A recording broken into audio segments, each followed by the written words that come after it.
आइए अब next question करेंगे, क्वेश्चन नंबर 5। देखिए क्या करना है हमें इस क्वेश्चन में। यहाँ पर हमको एक फंक्शन दिया हुआ है एफ एक्स और हमें इसकी कंटिन्यूटी चेक करनी है।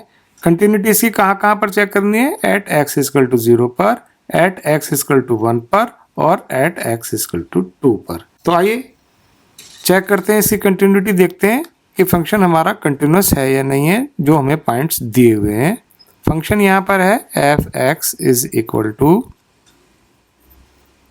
एक्स 5 जब x हमारा लेस देन और इक्वल टू 1 है और when x is greater than 1 है। अब ध्यान से देखिए, function x equal to less than और x इक्वल टू 1 के लिए तो x है और x ग्रेटर देन 1 के लिए 5 है। आइए सबसे पहले चेक करेंगे function at x equal to 0 पर कंटिन्यूस है या नहीं है।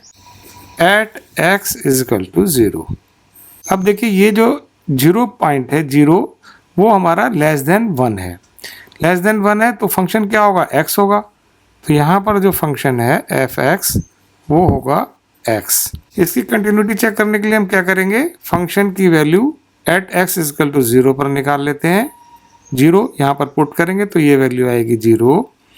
अब इसकी लिमिट निकालेंगे, लिमिट x अप्रोचेस 0, फंक्शन यहाँ लेंगे f x is equal to limit x approaches 0। अब फंक्शन यहाँ पर है हमारा x, तो यहाँ x ले लेंगे, लिमिट निकालेंगे इसकी, x की वैल्यू यहाँ 0 पुट करके और वो आएगी 0। ध्यान से देखिए जो फंक्शन है, फंक्शन की value at x equal to 0 पर आई है 0 और इसकी लिमिट भी 0 आई है। दोनों इक्वल हैं, सेम है, इसीलिए ये जो हमारा फंक्शन है वो एक कंटिन्यूस फंक्शन होगा। लिमिट x अप्रोचेस 0, ये एफ एक्स, ये दोनों वैल्यू यहाँ पर हमारी 0 आई है, इसलिए जो फंक्शन है वो हमारा कंटिन्यूस होगा। Therefore f x is continuous function at x equal to 0। तो एट x इक्वल टू 0 पर हमने इसकी कंटिन्यूटी चेक कर ली। अब हमें जो दूसरा पॉइंट है वो दिया हुआ है एट x इक्वल टू 1। तो एट x इक्वल टू 1 पर भी हम इसकी कंटिन्यूटी चेक करते हैं। देखिए एट x इक्वल टू 1 पर, अब ये पॉइंट हमारा कहाँ पर है? x इक्वल टू 1 है तो फंक्शन हमारा x होगा, ये देखिए। और जो x लेस देन 1 यानी कि इस साइड में जो फंक्शन है वो x है और इसके राइट हैंड साइड में फंक्शन 5 है। तो ये पॉइंट हमारा एक ब्रेकिंग पॉइंट है जहाँ पर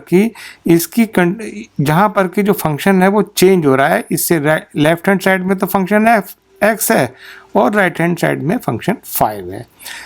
तो इस ब्रेकिंग पॉइंट के लिए एट x इक्वल टू 1 के लिए जब हम कंटिन्यूटी चेक करेंगे तो हम लेफ्ट हैंड लिमिट भी निकालेंगे और राइट हैंड लिमिट भी निकालेंगे। तो सबसे पहले हम फंक्शन की वैल्यू निकाल लेते हैं। अब फंक्शन यहाँ पर क्या है? एट x इक्वल टू 1 के लिए, एट x इक्वल टू 1 के लिए तो फंक्शन यहाँ पर x है। फंक्शन की value at x equal to 1 पर, यहाँ पर x की वैल्यू 1 पुट करेंगे तो ये वैल्यू आएगी 1। अब इसकी लेफ्ट हैंड लिमिट निकाल लेते हैं। Left hand limit is equal to limit x approaches 1 minus. जब भी लेफ्ट हैंड लिमिट लेंगे तो हम यहाँ पर 1 माइनस लिखेंगे।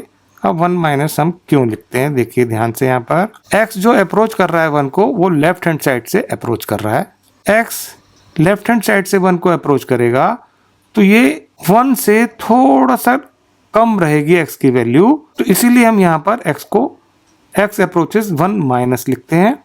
अब देखिए फंक्शन एफ एक्स यहाँ पर क्या है? लेफ्ट हैंड साइड में फंक्शन हमारा x है, x लेस देन 1 के लिए, तो यहाँ पर हम फंक्शन x ले लेंगे। Limit x approaches 1 minus function है x की वैल्यू यहाँ पर 1 पुट करके और लिमिट निकाल लेते हैं, ये आएगी 1। अब इसकी राइट हैंड लिमिट निकाल लेते हैं। राइट हैंड लिमिट क्या होगी? Limit x approaches 1 plus. अब यहाँ पर हमने 1 प्लस लिया है, देखिए इसको भी समझ लेते हैं 1 प्लस क्यों लिया है। अब x जो 1 को अप्रोच कर रहा है वो राइट हैंड साइड से अप्रोच कर रहा है, यानी x की वैल्यू हमेशा 1 से स्लाइटली ग्रेटर होगी, तो इसलिए हमने इसको यहाँ पर 1 प्लस लिया है। और राइट हैंड साइड में जो फंक्शन है वो है हमारा 5। देखिए जब x इज ग्रेटर देन 1 है तो हमारा फंक्शन क्या है, 5 है। तो यहाँ पर हम फंक्शन f(x) की जगह 5 ले लेंगे। लिमिट x अप्रोचेज 1 प्लस, और फंक्शन हमारा यहाँ हो जाएगा 5। लिमिट निकाल लेते हैं, x की वैल्यू यहाँ 1 पुट करेंगे, लेकिन यहाँ पर x नहीं है, इसीलिए लिमिट जो है हमारी है वो आएगी 5। अब ध्यान से देखिए, जो फंक्शन की value at x equal to 1 पे आई है 1, इसकी लेफ्ट हैंड लिमिट आई है 1, लेकिन इसकी राइट हैंड लिमिट आई है वो 5 है। यानी कि फंक्शन की value at x equal to 1 equal to left hand limit, ये तो इक्वल है, लेकिन ये जो राइट हैंड लिमिट है वो इसके इक्वल नहीं है। जब तक तीनों वैल्यू इक्वल नहीं होती तो फंक्शन कंटिन्यूअस नहीं होता, इसलिए f(x) is not continuous at x is equal to 1, not continuous. अब हम इसकी कंटिन्यूटी चेक करेंगे at x is equal to 2 पर। At x is equal to 2 पर कंटिन्यूटी चेक करने के लिए यहाँ पर देखिए जो फंक्शन है हमारा वो एट x इक्वल टू 2 पर क्या होगा।